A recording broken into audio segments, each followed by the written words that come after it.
the one thing that I could never do as well as everyone else was play quiet. Oh my word. And they taught me how to play quiet through fear of being exposed, basically. So no one actually ever said, this is how you play quieter than you are. And obviously the solo horn parts in a band are usually quite high, and it's really difficult to play quiet and high. You're at the top of the chord all the time. So literally just through fear, I think, of just being exposed and making a fool of myself, I quickly learned how to do that. Yeah. It's funny how we're incentivized to do things, isn't it? Yeah. And the last question is, so was there a specific thing, whether it was a win, whether it was a fail, whether it's some sort of moment that transformed you from being one sort of player to being a different player? Yes, I think when I was in my final year at university, I entered a competition which was called the BBC Radio 2 Young Musician of the Year. And it was for any instrumentalist in their final year at university to basically go in for. And if you won, they would help you launch a solo career. And it was for all instruments. It was the only competition of its kind, where normally the young musician was just for orchestral instruments, or a brass band competition was just for brass bands. But this was it was Radio 2, so it was classed as easy listening. That's what it was all about. So David entered me into this, and to cut a very long story short, at no point through that process did I ever think I was going to win that competition. I just basically did as I was told, turned up to the auditions, played the piece I'd been told to practice and taught, and then left and came home. And then every time it happened, I seemed to get through to the next round. It was like, oh, okay, well, what happens now? Oh, well, you have to play more. Okay, let's go and do that. So the final, I got through to the final, and it was a violinist, a clarinetist, and me, and it was the BBC Concert Orchestra that were the accompaniment at the Queen Elizabeth Hall on the South Bank in London. So it was a huge deal. And bearing in mind, I'm still kind of no idea really at the level. I knew I could play. I knew I was confident in myself, but didn't really think for a minute that the tenor horn player would win through that. And I remember going to the rehearsal and feeling this real kind of thing from the French horn players in the orchestra, where they were like, ew, what's this?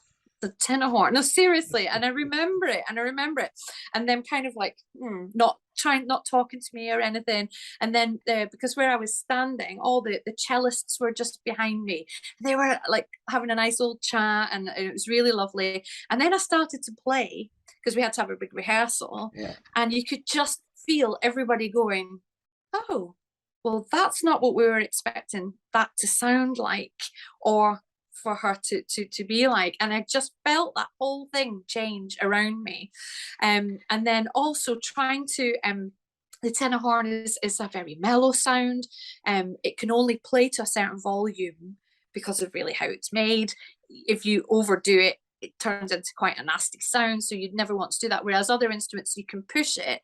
So even in a brass band as a soloist, it's quite difficult to get out and project. So within that sound, and I was playing a few slow melodies, and then I played the Gudica, the concert etude Gudica, and I felt like they were like just a little bit behind me all the time, because it was just this massive group.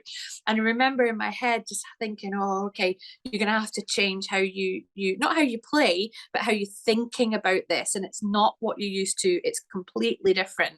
And I remember thinking the only way I could describe it was if you had like a bath of melted chocolate, and then you had like one of those little McDonald's stirrers, and you had to like push it through this chocolate. That's what it felt like for me to play with this orchestra at the time. So sort of putting that on top of the fact it's this huge event, and you're like the only brass bander that's ever made it through to something like this, and that kind of pressure on you, it was really life-changing. The whole experience was life-changing.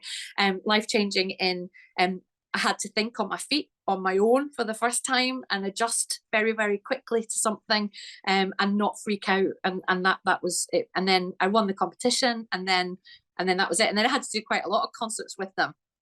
which was really nice. And then sort of afterwards, a few of them were like, "Oh yeah, we really thought you were going to win," and that kind of thing. But just that whole thing of the tenor horn going up against a clarinet, playing a concerto, and they had to get music specially written because there was no such thing as music for tenor horn and orchestra. So between YBS and the BBC, they all had to pay for everything to be arranged for the orchestra and stuff.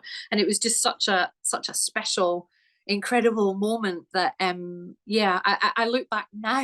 At the time I was just like, I really hope I don't win this, because if I win this, I'm gonna have to do an interview on Radio 2 tomorrow, and I don't want to do that because I was just so incredibly shy. And honestly, it's the truth. And it's just, and then when I won, I was kind of like, oh yay, that's really good, but now I've got to do that interview tomorrow and I don't want to do it. So it was sort of mixed emotions, but I definitely grew up again, a whole new sort of stage, and changed from being just how I'd always only ever thought as a brass bander, and then I had to start actually thinking I play the tenor horn as a musician in something different. And I do feel in my career that is something that I've actually managed to achieve through. I don't think when people listen to me play the horn, they don't think, oh, you're a brass bander, are you playing one style as a brass band style and that's it. I do feel like I can change and sort of mold into lots of different things, which, you know, you're a musician, aren't you? Not you're not stereotyped by your instrument. It's important.